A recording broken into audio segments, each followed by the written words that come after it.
Hi friends, ఎలా ఉన్నారు అందరూ? ఈరోజు మన స్టోరీ మునుపటి జ్ఞాపకాలలో ఈ కథ ఒక భార్య మరియు భర్త మధ్య ఉన్న ఆత్మీయత, నమ్మకం మరియు కష్టాల గురించి.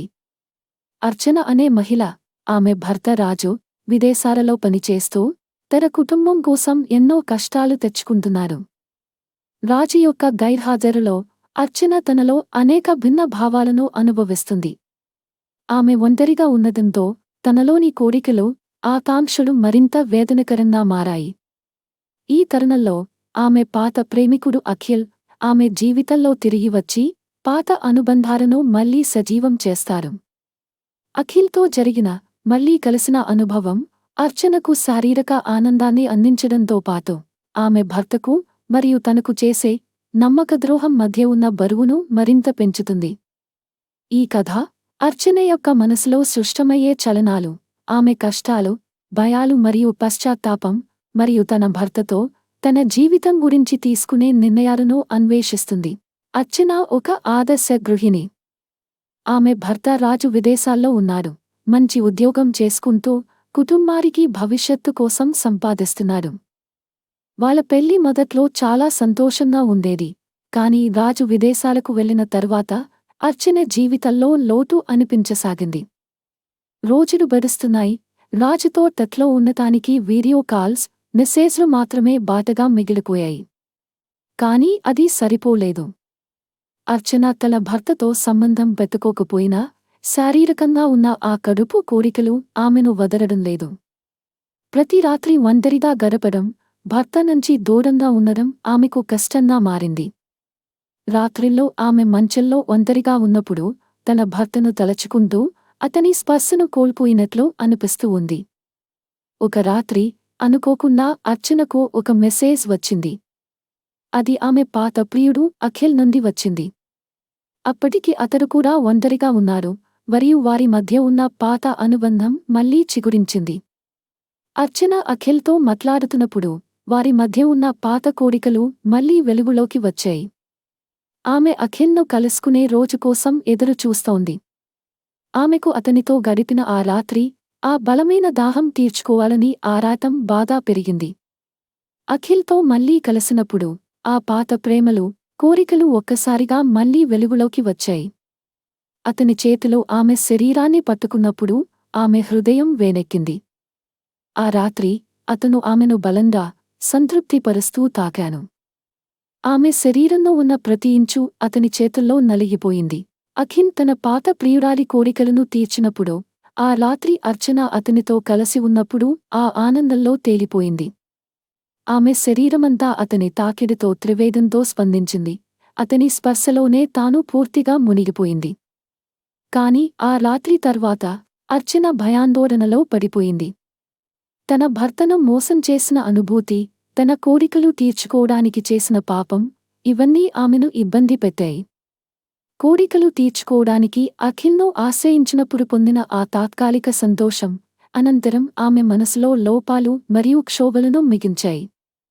ఆ మధ్య ఆ రాత్రి తర్వాత అర్చన భయాందోళనలో పడిపోయింది. తన భర్తను మోసం చేసిన అనుభూతి, తన కోరికలు తీర్చుకోవడానికి చేసిన పాపం, ఇవన్నీ ఆమెను ఇబ్బంది పెట్టాయి. కోరికలు తీర్చుకోవడానికి అఖిల్ను ఆశ్రయించినప్పుడు పొందిన ఆ తాత్కాలిక సంతోషం అనంతరం ఆమె మనసులో లోపాలు మరియు క్షోభలను మిగిల్చాయి. ఆ తర్వాతి రోజుల్లో అర్చన తనలోనే మునిగిపోయింది. ఆమె అందరికన్నా ముందుగా అఖిల్ను మరలా కలవాలనే ఆలోచన రాకుండా ఉన్నదానికి ప్రయత్నించింది. కాని ప్రతి ఆలోచన ఆమెను అతని వైపు లాగింది. అతనితో గడిపిన ఆ రాత్రి కేవలం శారీరక కోరికను మాత్రమే తీర్చలేదు. అది ఒక తాత్కాలిక తృప్తిని ఇచ్చింది, కాని ఆ అనుభవం తర్వాత ఆమె మనసులో మరింత ఖాళీగా అనిపించింది. ఆమె స్నేహితులు ఆమెలో వచ్చిన మార్పును గమనించారు.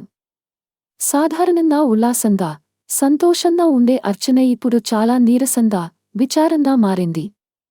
ఆమెను చూసి వారు ఆమెతో మాట్లాడాలని, కాని చెప్పాలా వద్దా అన్న విషయంపై భయపడ్డారు. అర్చన తన మనసులో ఉన్న భారాన్ని ఎవరికీ చెప్పలేక ప్రతిరోజు మరింత ఒంటరిగా, మరింత విచారంగా మారింది. ఒకరోజు అర్చన తన జీవితంలో ఉన్న కుదుపుతో సహించలేక తన స్నేహితురాలు మీరాను కలిసింది. మీరా ఆమెకి చాలా సన్నిహిత స్నేహితురాలు, ఎప్పుడూ ఆమెను అర్థం చేసుకునే వ్యక్తి. వాళ్ళిద్దరూ చాయ్ తాగుతూ మాట్లాడుతున్నప్పుడు అర్చన తన మనసులో ఉన్న బాధను, పశ్చాత్తాపాన్ని మీరాకు చెప్పడానికి ప్రయత్నించింది. మీరా ఆశ్చర్యంతో మరియు ప్రేమతో ఆమె మాటలను విన్నది. అర్చన, నువ్వు ఒక పొరపాటు చేసింది. కానీ మానవీయంగా అన్నీ తక్కువన్నీ అంగీకరించడం అనేది నీ బాధ్యత. ఈ బరువు నీపై ఎక్కువ కాలం పడితే నువ్వు నేను పోగొట్టుకుంటాను. నీకు ఇప్పుడు ఏం కావాలో, ఏం చేయాలో గమనించాలి అంటూ మీరా అర్థవంతంగా చెప్పింది.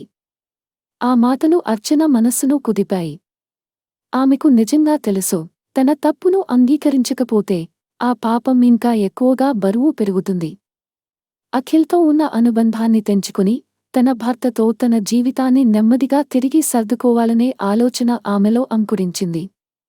కాని ఈ పని అంత సులభం కాదు. అర్చన తన భర్తకు నిజం చెప్పాలా లేదా అనే ఆలోచనలో పడింది. తన భర్తతో ఉన్న ప్రతి వీడియో కాల్ కఠినంగా మారింది. అతను ఎప్పటిలాగే ప్రేమతో, ఆనందంతో మాట్లాడుతుంటే అర్చన మనసులో తన వంచన తీవ్రంగా గాయపడినట్లు అనిపించింది. ఆమె భర్త ఆ మధురమైన జ్ఞాపకాల గురించి చెప్తుంటే తన మనసులో పాపం మరింతగా పొంగి వచ్చేది. ఆఖరికి అర్చన తన భర్త రాజుతో మాట్లాడాలని నిర్ణయించింది. ఆ రాత్రి వీడియో కాల్లో ఆమె తన భయాలను, ఆవేదనను మరియు తన వంచనను అంగీకరించింది. రాజు అర్చన మాటలను వినగానే అతను మొదటిసారిగా నిశ్శబ్దంగా ఉన్నాడు. ఆమె భయాందోళనతో అతని ప్రతిస్పందన కోసం ఎదురు చూస్తూ ఉంది. చివరికి రాజు గుండె లోతుల నుండి వచ్చిన ఒక నిశ్శబ్దమైన శ్వాస తీసుకున్నాడు. మరియు అర్చన, నేను నిన్ను ప్రేమిస్తున్నాను. కాని ఈ నమ్మక ద్రోహం నా మనసులో గాయం పెట్టింది. నేను ఇది మరిచిపోవడం సులభం కాదు. కాని మనం ఇక్కడి నుంచి ఎలా ముందుకు సాగాలో ఆలోచించాలి అని మెల్లిగా చెప్పారు. ఆ మాటలు అర్చన మనసులో ఏకకాలంలోనే భయం, బాధ మరియు ఉపశమనాన్ని కలిగించాయి. ఆమెకు తెలుసు, ఇది ఒక సులభమైన మార్గం కాదని.